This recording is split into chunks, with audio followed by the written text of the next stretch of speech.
وليس قبل ستيت أو باشا إساء رجال كان سجل الشيء ده أولها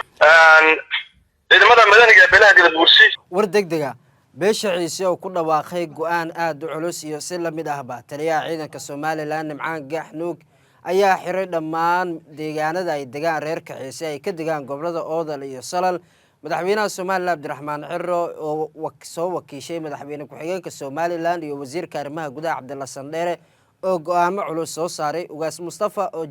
jigjiga kaga dhawaaqay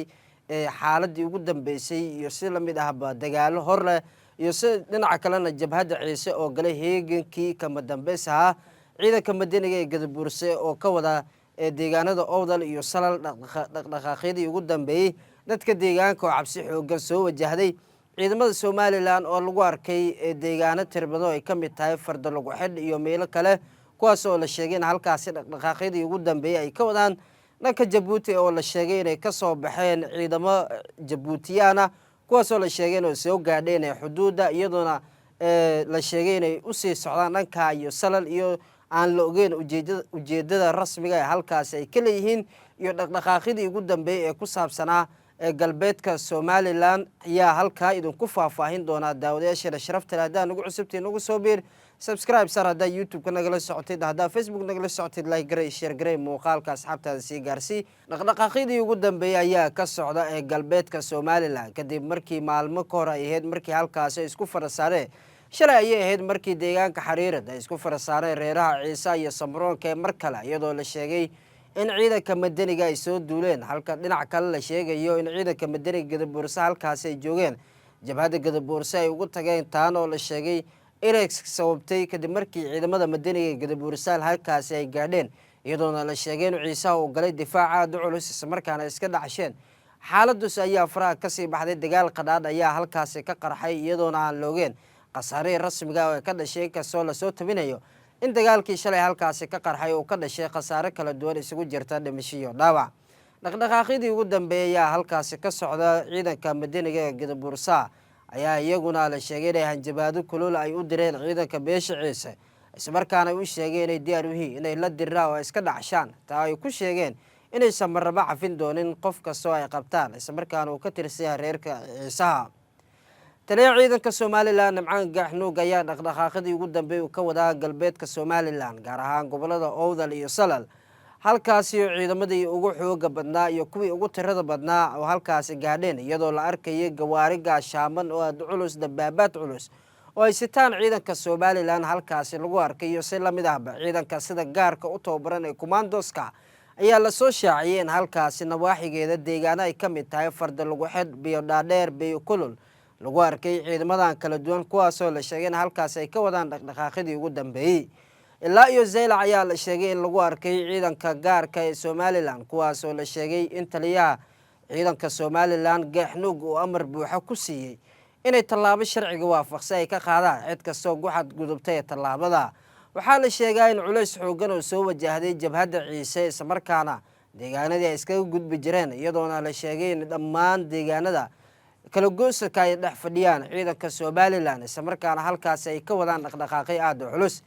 xaaladus ayaa faraha ka sii baxday lama ogase halka ay ku dambeyn doonto dhaqdhaqaaqyada halkaas ay ka socdaan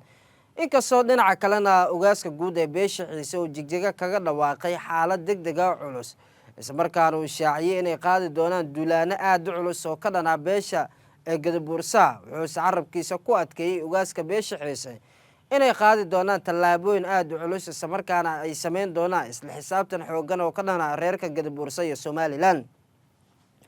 taliyaha ciidanka Soomaaliland Gaxnuug ayaa amar buuxa ku siiyay dhammaan ciidamada Soomaaliland gaar ahaan kuwa deegaanada galbeedka Soomaaliland Oodal iyo Salal ay kala joogaan ku amray inay qaadaan tallaabo cad haddii mid ka mid ah deegaanada ciidanka ay joogaan ay ku dareemaan dhaqdhaqaaqyo aad u culus isla markaana halkaasi dhaqdhaqaaqyo kala goos oo ay sameynayaan jabhada Ciise iyo Gadabuurse waxaase ciidanka amar buuxa lagu siiyay inay xooga ay saaraan Ciise iyo jabhadooda isla markaana la sheegay inay kontarool adag lagu hayo ciidanka dowladda Soomaaliland ay ka shaqeynayso nabadeynta deegaanada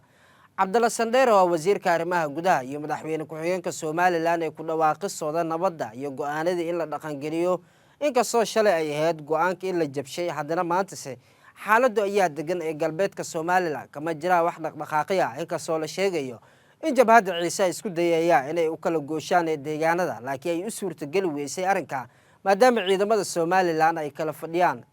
degmo kasta ee banaankeeda iyo deegaanada inta u dhaxaysaba. xaaladdaas ayaa la sheegay inay tahay mid ay xakameeyeen ciidanka Somaliland isla markaana kaalin mugla ay ka qaateen halka dhinaca kalena la soo tabinayo in ciidanka gaarka u tababaran ee commandoska Somaliland iyaguna lagu arkay meel ay ka mid tahay fardo lagu xid iyo deegaano kale iyo beekalol ay ka mid tahay halkaasi oo la sheegay in ciidanka ay sugayaan ammaanka isla markaana ay diyaar u yihiin inay ka hortagaan jabhad kasta iyo cid kastaba oo dagaalamaysa isla markaana ay doonaysa inay ku duusha ee reerka kale. Somaliland ayaa markaan u muuqata inay ku guuleysanayso xakameynta reeraha kadib markii madaxweyne ku-xigeenka Somaliland uu sheegay ilaa Arbacada laga gaarayo in loo baahan yahay in xaalka la dejiyo isla markaana deegaan kale uusan u kala gooshi karin isagoo si lamid ah ba sheegay in jabhad kalena aysan u tagi karin wuxuu amar buuxa ku bixiyay in ciidanka Somaliland ay qaadaan isla markaana ay hirgeliyaan oo ay dhaqangeliyaan tallaabooyin culus oo ku amray madaxweyne ku-xigeenka haddii oo labada dhinacba madaniga Gadabuursa ay jabhadda ciise ay jebiyaan. Nimcaan Gaxnuug ayaa u muuqata inay ku guuleysay xakameynta labada beelood ee walaalaha muddooyinkii u dambeeyay halkaasi isku farasaarayeen mar kale waxaa la sheegaa in ciidamada Somaliland ay awood u leeyihiin inay xakameeyaan xuduudahooda. dhanka kalena ciidanka ee dalka Djibouti ayaa iyaguna la sheegay inay soo gaadheen xuduudda isla markaana ay ku wajahan yihiin gobolka Salal iyadoo aan la ogeyn qorshe ay halkaasi ay ka damacsan tahay dowladda Djibouti isla markaana ay ka doonayso ciidamo culus oo wata dabaabaad aad culus iyo si lamid ahba gawaari gaashaaman iyaguna iyo ciidamada infantry oo lugta ayaa la sheegay inay ka soo baxeen gudaha dalka Djibouti iyagoona ay soo gaadheen xuduudda lama ogase tallaabo nooc ayay qaadi doonaan isla markaana halka ay waxay ka fulin doonaan howlaha adag iyo si lamid ahba tan ayaa lagu sheegay in tallaabada ay ku soo aadayso xilli madaxweynaha dalka Djibouti Ismaaciil Cumar Geelo mar kale ku guuleystay inuu hogaamiyo dalkaasi isla markaana uu ku armiyo taladeeda. Ismaaciil Cumar Geelo ayaa ku guuleystay 95% ama ilaa 98% inta u dhaxayso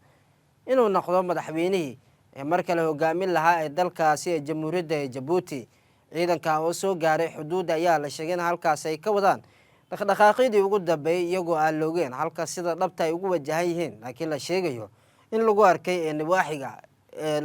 gobolka Salal ayaa iyaduna Somaliland ay ka joogaan ciidamada sida gaarka u tababaray ee commandoska oo halkaasi maalmihii u dambeeyay ay ka wadeen dhaqdhaqaaqyo aad u culus kuwaas oo la sheegay in halkaasi ka sugayaan ammaanka ee Somaliland isla markaana ay sheegeen inay diyaar u yihiin difaaca dalka iyo dowladba. ciidanka sida gaarka u tababaran ee Somaliland ayaa dhaqdhaqaaqyo culus ka wada halkaasi isla markaana ay ka shaqeynayaan nabadeynta deegaanada iyadoo si aad ugu soo muuqdeen meelo badan oo kamid ah Salal iyo Owdal. Damaasha ayaa kamid ah meelaha la sheegay in lagu arkay ciidamada Somaliland isla markaana iyagoo halka ay joogaan oo ay dhaqdhaqaaqyo culus ay ka wadaan saacadii u dambeeyay ayaa la sheegay inuu sii xoogeysay dhaqdhaqaaqa halkaasi ka jira isla markaana kadib markii ciidamada Gadabuursa iyo si lamid ahba ciisaha ay shalay isku farasaareen xariirada buraha dhexdooda iyagoona la sheegay halkaasi uu ka dhashay khasaare kala duwan isugu jirta dhimasho dhaawac. daawadayaasha sharafta leh wixii warar kale ku saabsan arrinka ee ka socda galbeedka Soomaaliya heshiiska dowladda Soomaaliya ay wado madaxweyne ku-xigeenka Cabdiraxmaan Ciro iyo wasiirka arrimaha gudaha Cabdalla Sandere iyo taliyaha ciidamada Somaliland Nimcaan Gaxnuug iyo arrimihii kale ee ka soo kordha ugaaska ciise iyo si lamid ahba midka Samroma halkaan oo hoyga Banaadir TV ayaad kala socon doontaa mahadsanidin.